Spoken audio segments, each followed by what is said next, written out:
Good morning, শুভ সকাল বন্ধুরা। আজ হচ্ছে সপ্তাহের ব্যস্ততম দিন শুরু, মানে সোমবার। তো চলো, তোমার সাথে আমি আমার জানলা খোলা দিয়ে ভিডিওটি শুরু করলাম।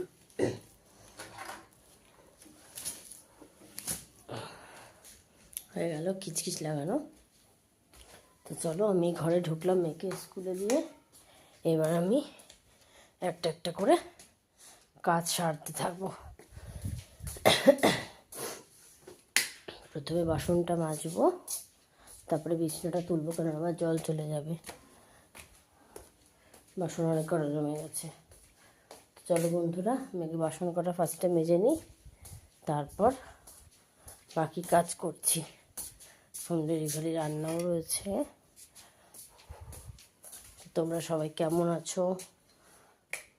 বাড়ির সবাই কেমন আছে কমেন্টস করো। সবাই ভিডিও দেখে দেখে চলে যাচ্ছ, তাহলে এরকম ভিডিও দেখার মানে কি? যে লোকে দেখছে চলে যাচ্ছে, কথা কেউ কইছে না, বলছে না। তাহলে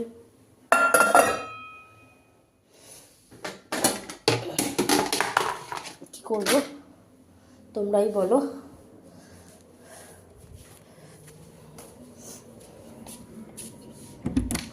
দাঁড়াও, নাইটি পরে ছিলাম, নাইটিটাই পরে নিই।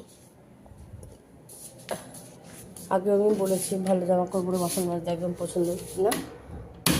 এখন বাসন মেজে সেটা আমি চট করে খুলে ফেলি। তো চলো, আমি পরে আবার একটু আসছি।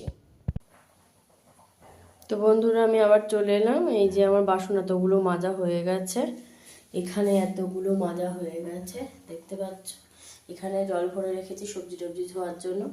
এই যে বাটি, এই যে বেসনটা গুলে রাখলাম। এই যে আলু ফুলকপি হচ্ছে। আজকে রান্না অল্প,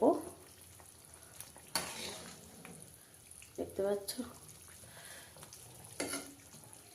ফুলকপির দাম বেড়ে গেছে বন্ধুরা।